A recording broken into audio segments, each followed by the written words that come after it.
Suñu presse à la présentation, Mam Anta Diamé. Bonjour, le report de la prochaine présidentielle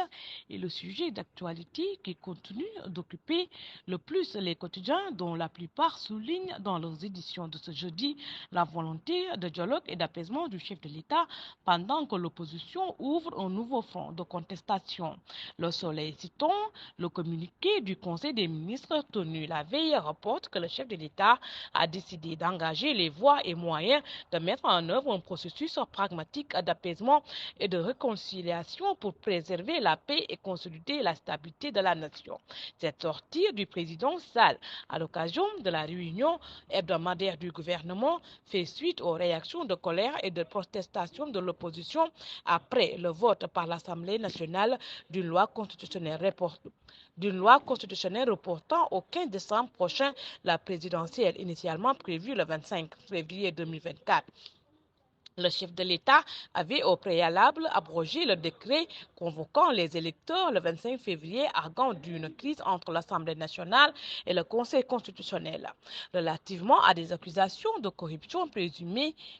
et de conflits d'intérêts portés contre deux membres de cette juridiction par le Parti démocratique sénégalais PDS opposition. Pour en arriver là, le PDS avait demandé et obtenu l'instauration d'une commission d'enquête parlementaire sur les conditions dans lesquelles les dossiers de candidature à l'élection présidentielle ont été contrôlés par le Conseil constitutionnel. Ce processus a fini par conduire l'Assemblée nationale à rapporter l'élection. La grave et accablante accusation de corruption supposée de magistrats de la Cour constitutionnelle est au centre de toutes les attentions, en plus du fait qu'elle remet en cause la crédibilité du Conseil constitutionnel. Malgré la décision de rapporter l'élection, l'opposition compte faire front et continuer à faire campagne comme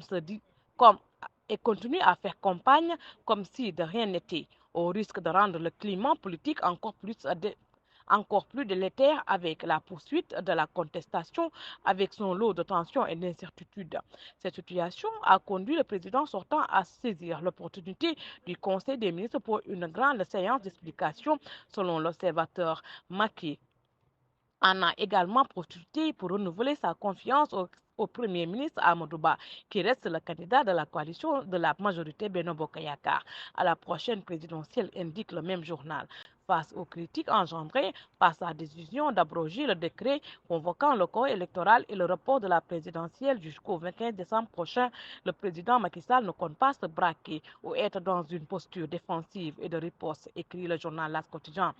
Le même journal ajoute que le locataire du palais a visiblement opté pour l'apaisement et convaincre la classe politique et les forces vives de la nation que son appel au dialogue pour une élection libre et transparente est sincère, alors que la colère de l'opposition ne retombe pas. Cette dernière reste vent debout contre Macky Sall, relève le quotidien Bosby le jour, selon lequel les candidats continuent de hausser le ton et d'exiger la poursuite du processus électoral, tout en appelant à une plus large mobilisation, mais Macky Sall veut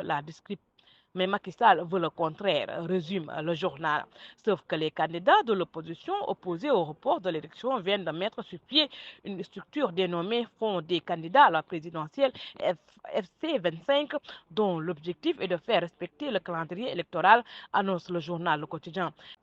Les candidats de l'opposition sonnent la charge, renchérit le journal Vox Populi, qui titre colère et mise en garde des candidats de l'opposition. Bonne lecture et bonne journée. Suñu presse vous a été offert par l'Agence sénégalaise de la reforestation et de la Grande Muraille Verte.